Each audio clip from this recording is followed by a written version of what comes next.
walikuwa ni familia ambayo walikuwa wanapendana na wanasikilizana. Ni familia ambao walikuwa wana ndoa. Kiasi kwamba zile story ambazo wamama wanakaaga saruni katika maeneo tofauti tofauti, mimi bwana mume wangu hivi, mimi vitu vyangu hivi, wengine wakiwa wanalalamika, yeye alikuwa anasema hizo story. Kwa hiyo kwenye mada hizo yeye anakaa kimya. Akimweza sema mimi bwana hizo changamoto sizipitii. Kwa hiyo wale watu wakawa wanasikia sema kumbe tuna struggle wenyewe. Kumbe kuna watu haya mambo wanakuwa kama story kwenye maisha yao. Basi huyo dada kwa kweli amani ya moyo ilikuwa ndani yake, na kwa sababu amani ya moyo ilikuwa ndani yake alikuwa anaweza kufanya kazi vizuri, akawa anafanya vizuri ofisini, ananawili, na hizi stress ndogo ndogo hazikuwa sehemu ya maisha yake. Sasa katika wale watu wake wa karibu ikiwemo marafiki, kuna watu wakawa wanamuonea wivu. Aisee, mbona sisi tunapambana tunateseka lakini huyu mwenzetu anaendelea tu vizuri? Hapana, tunatamani na sisi hii hali kidogo na yeye aipitie. Kwa hiyo akawa anatafuta mbinu na namna tofauti tofauti ili kufanya yale mahusiano au ndoa ya yule mtu isiwe nzuri. Mara ya kwanza wakazusha maneno, akamfuata akamwambia bwana unajua mumeo gari yake tunaifahamu, tumeiona imepaki mahali pale, yani huku ukiangalia huku kama baa, lakini huku pembeni kama nyumba ya wageni, emfuatilia vizuri. Kwa hiyo dada akaanza kupata wasiwasi, kuna kitu gani kinaendelea? Alifuatilia, hakupata majibu yoyote. Wakaona haitoshi, hivi unajua ratiba za mumeo, akitoka kazini anaenda wapi? Tunafahamu ana biashara. Hapana, zifuatilie vizuri. Kila akifuatilia bado hapati majibu, akapuuza.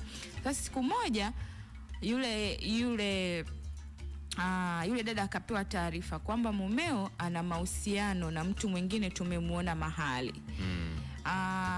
Wakawa wametengeneza mpango, wakamtafuta yule baba ambaye ndio kiongozi wa familia, wakampigia kwa namba yake.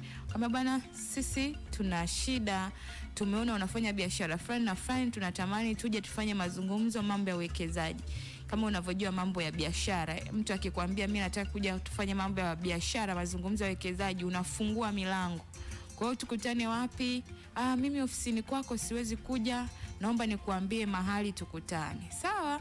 Yule baba bila iana akakubali, wakafika mahali kwenye mgahawa wakiwa wanazungumza. Mazungumzo tu ya kawaida, wamekaa wanazungumza, na kulikuwa hakuna mazingira yale yoyote ya kuonyesha kwamba hapa kuna ulaki.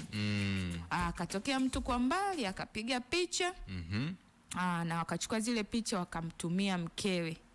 Yule mtu akamwambia mimi bwana si nilikwambia, nilimwona mmeo kuanzia hatua ya kwanza, hatua ya pili, ona sasa hii hapa imejidhihirisha. Yule mwanamke alivyoona tu picha akalipuka. Mumewe alivyorudi moto ukawaka, wakavurugana, amani ikapotea, ndoa ikawa kwenye heka. Mwanamke anasema kama umenichoka nataka talaka yangu. Yani kwa kosa moja tu hilo na ndio likadaiwa Kumbuka mwanzoni kulikuwa na mazungumzo, ameshaambiwa mara kwanza, mara pili. Kwa mwanamke alivyoona mara ngapi akasema pengine hata yale nilokuwa naambiwa yalikuwa ya ukweli, ila sikupata nafasi ya kuyaona kwa macho. Kwa hiyo akatumia picha moja kutoa maamuzi ya vitu vingine ambavyo hakuviona. Kwa hiyo baada ya muda kidogo mume akasema hapana, mimi siwezi kuiachia hii ndoa. Inabidi tukae tuzungumze. Baada ya kuwekana chini mtu na mkewe wakazungumza, kwani ilikuwaje? Asila zikiwa zimeondoka kabisa. Akamwambia bwana mimi kuna mtu fulani na fulani ameniambia fulani, na sio leo tu, nimeanza kukufuatilia muda. Nini? Akamwambia nionyeshe uthibitisho. Hana. Niambie ilikuwaje? Hana. Nielekeze ilikuwaje? Hana. Mwishoni uvoona picha katika mazingira haya, wewe umeona nini? Mbona kama sijamgusa, siko katika mazingira yote ya kimapenzi, hakuna kitu chochote kinachoonyesha kiashiria. Mwanamke akasema au kama ni mchezo hivi tunachezewa. Wasema haina shida. Wakamtafuta yule mtu, akamwambia bwana mimi nimeona na mume wangu nimemkamata, asante, njoo kwanza tuzungumze, at least tujifurahishe. Akamuita yule mtu, wakakaa na mumewe sasa, wakatokea wakamweka mtu kati.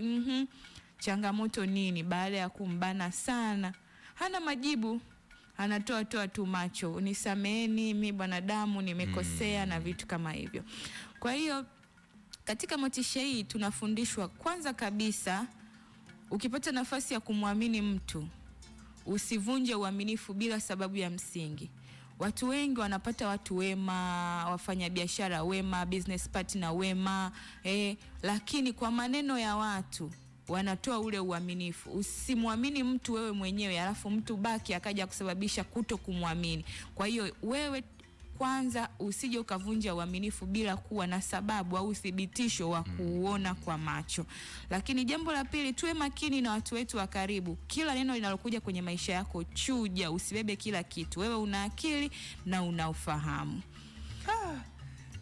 Shukran Janet, na hii ndio imekuwa ni motisha yetu siku hii ya leo. Popote pale ambapo umepata bahati ya kutufuatilia, lazima uchuje kila taarifa ambayo inakufikia.